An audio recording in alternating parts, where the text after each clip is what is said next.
After you, Sarah and Duminda. Okay. Welcome to Rome and to Spazio Duminda, the famous space, as you depicted it. We are very, very pleased to be part of this initiative launched in the framework of the prestigious London Design Fair. And of course, our special thanks goes to Natalia Adan Munoz, who invited the sculptor, Ajanta Duminda Jasuria, alias Duminda, to be on her fantastic Artisans Collection platform. We all love storytelling, as you said, and I will therefore tell you the artist's story, quite a magic one. And if you don't mind, I'm going to read it out for you, since you usually read out fairy tales. With roots in Sri Lanka and wings that have carried him through Seoul, Milan, Luxembourg, Paris, and Rome, Duminda's art is an expression of his formative life, his spiritual training, and his appreciation of nature and of the universe in all their manifestations. Born in Balapitia, a village washed by the waters of both the Madhuganga River and the Indian Ocean, nurtured by ancestral energies and traditions, and ruled by Mother Nature, Duminda grew up with very well-defined values and a strong taste for adventure.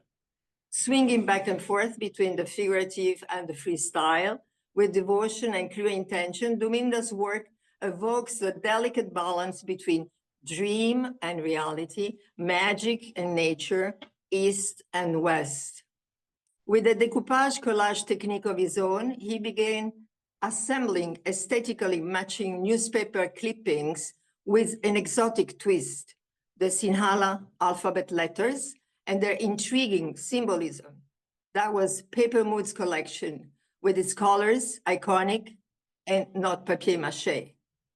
Eclectic, taciturn, very much a visual poet, Duminda creates spontaneously, unbound by any predefined scheme or system, producing tridimensional artwork inspired by sensations, vibrations, nuances and memories, states of mind, his famous moods. So much so that it's very difficult to believe that the artworks in both his studio and showroom here have been created by the very same artist or the very same person.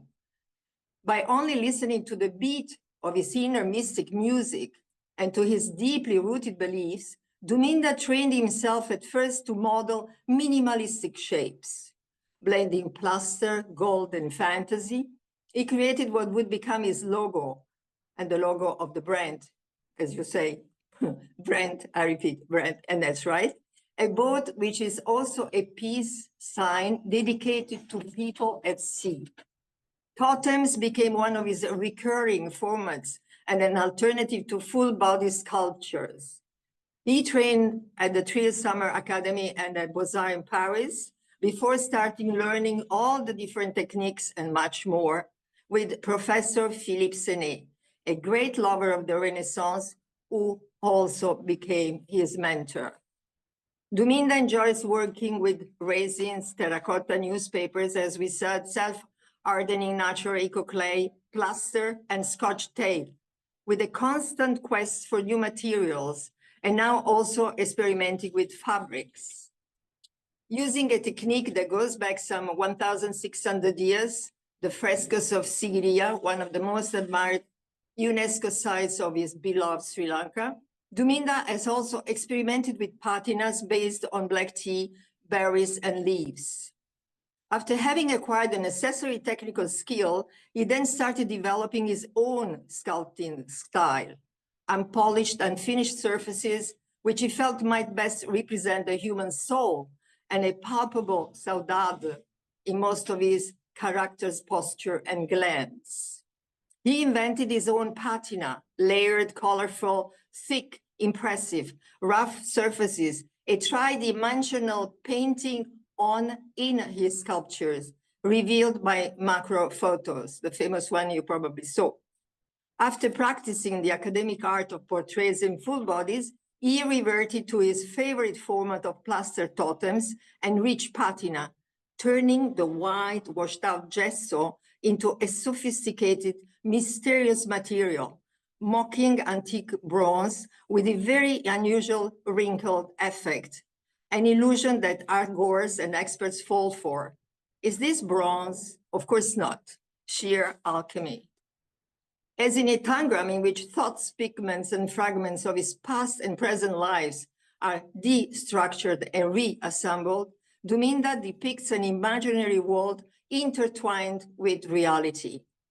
Unconsciously inspired by the costume of Candy Dancer and Sri Lanka kings, Duminda devised his version of their bonnet, a semblance of a crown or aura on the famous totems' heads. Duminda's version of slow art is a meditative, creative process, a simple and profound way of thinking, a passionate devotion. Massimo Rossi Ruben, a distinguished Italian art critic, rightly pinpointed Duminda's freshness. And he says, he is clever enough to avoid the market system trap and free enough to be himself by pursuing his own artistic syntax. No artifices, no stratagems, no risky lexicon tossing and turning, a meditated, constant and gradual deepening of his own modus, increasingly unmistakable over time, prove a unique authenticity in his quest for a language free of narrow-minded academicism and all these other isms. He is in another dimension, one striving towards the absolute. There are also perfumes, scents, and fragrances triggering Proustian perceptions, olfactory memories of that faraway place is Sri Lanka. The rituals, the candles, the cinnamon oil, the spices, all of them. Duminda's art is dusted with aching nostalgia, but beautiful, wrapped in lightness and mysticism. This is perhaps the secret of Ajanta Duminda Jasuria's attractive power, Duminda's Tukuo, and my husband. Thank you very much. Enjoy and live with passion. Sarah, do you want to, because I haven't shown your pieces, but do you want me to play the video now? Sure. You have enough time? Yes, we have.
It's beautiful. Thank you, Sarah. But I'm going to show you again.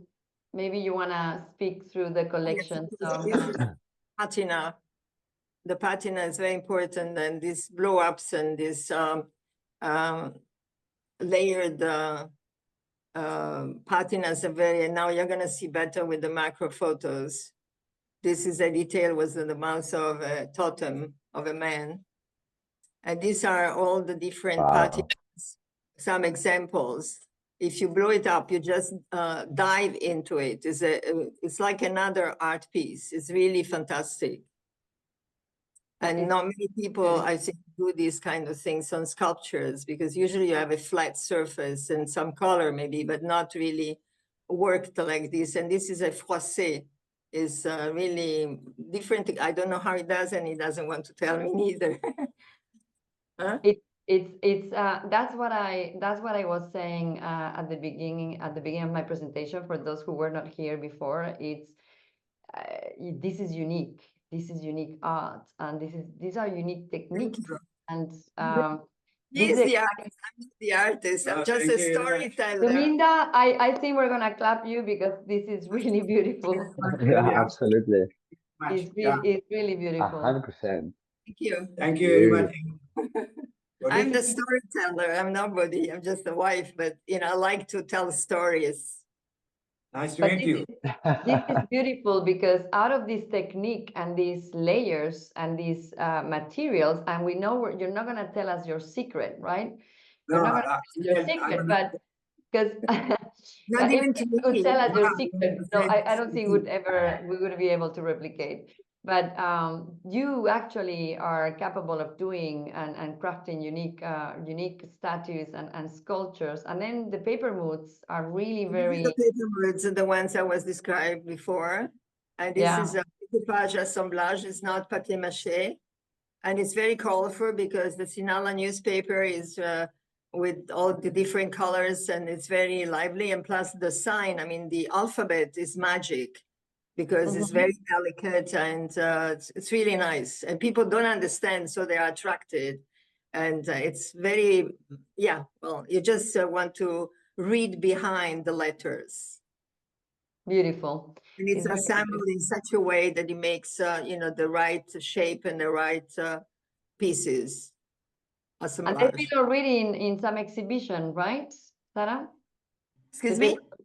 The paper moods have been already exposed. Oh, yes, all over the place. Yes, and in many institutional places, museums, and in a chapel at 1300 chapel, mixed. I think I sent to you the pictures. They are mixed together with all the sculptures and the mixture. We had to isolate always the pieces and put them in a different context. And it's really nice. And the light is very important. Of course, the lighting is essential. Anything? Well, thank you. Sure. Yeah. Thank you so much, Sarah. Thank you. Thank you so much. It's an honor to, have for a little while. It's an honor for us to actually have a window where you tell us your stories. Okay. Thank you so much.